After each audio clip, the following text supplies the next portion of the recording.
केस एका मुलाचं लग्न करायचं आहे तर त्याला असं पत्रिकेमध्ये लिहिणं की बाबा माझ्याकडे एवढे एवढे SIP आहे असं सुरुवात केली पाहिजे का? आई वडिलांची परिस्थिती कशी आहे, मुलगा किती कमवतोय आणि त्याचा फ्लॅट असेल तर ते ॲडिशनल फॅक्टर होतं. जमिनी किती, घरा किती, पगार किती, पैसा किती, अरे पोर मागते का बँकेत लोन मागते. ज्यांनी बॅकग्राऊंड चेक केलाय तुझा त्याला जर माहिती आहे की तू जबरदस्त इन्व्हेस्टर आहे, तुझ्याकडे 1 करोड रुपये आहे ते तू सगळ्यांना सांगतोय, तर ती ऑटोमॅटिकली इन्फॉर्मेशन जाणार. म्हणजे आपल्यासारख्या कोट्याधीशाचा मुलगा, नवकोट नारायण, तेच ते नवकोट नारायणचा मुलगा माझ्यासारख्या सामान्य अतिसामान्य, तेच ते अतिसामान्य माणसाकडे म्हणजे नेगेटिव्ह वेमध्ये पण होऊ शकतं की बाबा हा स्टॉक मार्केटमध्ये तर याचं फ्युचर सांगता येत नाही, कधी डाऊनफॉल येऊ शकतो. परफेक्ट आहे, होऊ शकतं. समजा एका मुलाचं लग्न करायचं आहे तर त्याला असं पत्रिकेमध्ये लिहिणं की बाबा माझ्याकडे एवढे एवढे SIP आहेत, एवढे एवढे म्युच्युअल फंड आहे असं सुरुवात केली पाहिजे का? असं तर आपण पत्रिकेत असं पण लिहित आहे माझ्याकडे 2 फ्लॅट आहेत, पण ते असं बोलण्यात होतं की बाबा हा या मुलाकडे 2 फ्लॅट आहेत, हे आहे, घरचे चांगले आहेत, याला मुलगी देणं चांगलं आहे. तर असं ट्राय कर. लोकांमध्ये सांगणं बरोबर आहे का की बाबा माझ्याकडे एवढे म्युच्युअल फंड? डिपेंड करतं. माहिती आहे कसं होतं की कोणीही जेव्हा आपण तो कांदे पोह्याचा कार्यक्रम असतो ना, कोणी डिस्कस करत नाही की तुझ्याकडे पैसे किती आहेत, माझ्याकडे पैसे किती आहेत, बरोबर आहे. जेव्हा मुलगी येते त्याच्या आधी बॅकग्राऊंड चेक झालेला, बॅकग्राऊंड चेक, राईट, बरोबर आहे. बॅकग्राऊंड चेकमध्ये पहिलं काय येतं की आई वडिलांची परिस्थिती कशी आहे, मुलगा किती कमवतोय आणि त्याचा फ्लॅट असेल तर ते ॲडिशनल फॅक्टर होतं, बरोबर आहे. आता ज्यांनी बॅकग्राऊंड चेक केलाय तुझा त्याला जर माहिती आहे की तू जबरदस्त इन्व्हेस्टर आहे, तुझ्याकडे 1 करोड रुपये आहे ते तू सगळ्यांना सांगतोय, तर ती ऑटोमॅटिकली इन्फॉर्मेशन जाणार आहे. कुठेही असं डिस्कस होत नाही की माझ्याकडे फ्लॅट आहे किंवा माझ्याकडे एवढं सोनं आहे. सोनं तर काय आपण घालून फिरू शकतो, कुठेही डिस्कस होत नाही. डिस्कशन झालं पाहिजे असं मी म्हणतो की माझ्याकडे एवढे एवढे म्युच्युअल फंड्स आहे, माझं एवढं एवढं व्हॅल्युएशन आहे, हे डिस्कशन झालं पाहिजे असं माझं वैयक्तिक मत आहे. आपण ज्या क्लासमधनं येतो किंवा आपण ज्या संस्कृतीमधनं येतो, पैशाबद्दल बोलण्याला आपण टॅबू म्हणतो का? कारण असं आपलं म्हणलं होतं की तू काही सांगितलं आणि त्याची नजर लागली तर. सो मी नेहमी एक गोष्ट म्हणतो, मी तुला सांगितलं माझा 2.25 करोडचा पोर्टफोलिओ आहे, तुझं काय रिप्लाय येईल?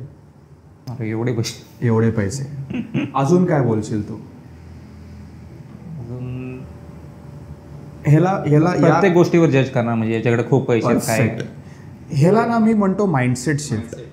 तू मला विचारलं पाहिजे बॉस 2.25 करोड आले कसे, तू सांग, मी पण फॉलो करतो, माझे 2 करोड होतील. प्रश्न काय विचारायचे ना हे पण आपल्याला कळलं पाहिजे. तुझे आईबाबांकडे किती पैसे आहेत ना हे पण आपण विचारत नाही, बरोबर आहे का? कारण आपल्या आईबाबांनी कधी सांगितलं नसतं की माझ्याकडे किती पैसे आहेत, आपण तेच पुढे कॅरी फॉरवर्ड करतो, आपण सांगत नाही. ही ना कुठेतरी ब्रेक झाली पाहिजे. जसं मी तुला बोललो माझे 2 करोड रुपये, तू काय बोलला केवढा पैसेवाला आहे, ह्याच्यापेक्षा मी तुला पाथ देतो की तू पण 2 करोडवर जाशील, तू ती पाथ फॉलो कर. हे होणं खूप गरजेचं आहे. काय होईल, आता आपण इकडे 4 जण आहोत, मी सांगितलं 2 करोडचा पोर्टफोलिओ, तू एक माणूस आहेस, या दोघांच्या मित्रांनी समजा असं त्यांना वाटलं हे असं नाही होऊ शकत, मी काय म्हणेन 3 जणांमध्ये 1 माणसाला जरी वाटते ना पॉझिटिव्ह आहे, माझ्यासाठी दॅट इज ओके, तुझी लाईफ चेंज होईल. दिस इज व्हॉट आय बिलीव्ह. ह्याला मी माइंडसेट शिफ्ट म्हणतो.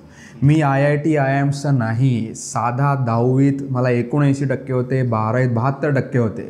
माझ्यासारखा व्यक्ती 35व्या वर्षी जर एवढा पोर्टफोलिओ करू शकतो, कोणीही करू शकतो, फक्त त्याला राईट डिरेक्शन पाहिजे.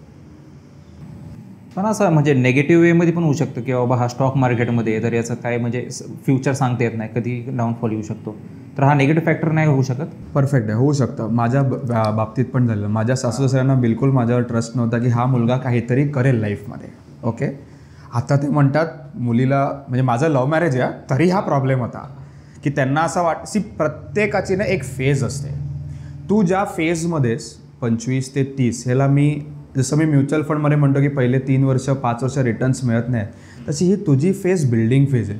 तू पॉडकास्ट करतोयस, तू अजून 3-4 गोष्टी ट्राय करशील, तुला माहीत नाही काय सक्सेसफुल होईल. माझ्या बाबांचा 30 वर्षापूर्वीचा बिझनेस स्टॉक मार्केटचा चेंज करून मी म्युच्युअल फंडमध्ये आलो. आता मला माहिती होतं का म्युच्युअल फंड एवढं चालेल? बिलकुल माहीत नव्हतं. पण एक होतं की आपल्याला ना बिझनेसमध्येच सक्सेसफुल व्हायचं आहे. आता ते माझे सासू सासरे म्हणतात की हां तू काय डिसिजन घेतला, पण मी नसतो चाललो ना म्युच्युअल फंड्समध्ये तर त्यांनी आज पण शिव्या घातल्या असत्या. So it is a hard fact. आपल्याला ॲक्सेप्ट करायचं आहे की जे काय होतं आहे ते असंच राहणार आहे. आणि वोकल राहा गोष्टीसाठी. तुम्हाला म्हणजे लाईफमध्ये गोष्टी तुमच्याप्रमाणे होत नाही आहे तर त्या पण तुम्ही डिस्कस करा. त्यात तुम्हाला पार्टनर चांगली असणं खूप गरजेचं आहे. तुमच्यात म्हणजे डाऊनफॉलमध्ये पण माझी बायको माझ्यावर होती आणि आता माझी अपसाईड आहे, तरी पण आमची जे बॉन्डिंग आहे इट इज व्हेरी इम्पॉर्टंट. मी घरी बायकोबरोबर किटकिट करतो आहे, तिच्यावर माझे रिलेशन चांगले आहेत आणि बाहेर जाऊन मी तुफान कमवतो आहे, that does not make sense. असं होऊन जातं.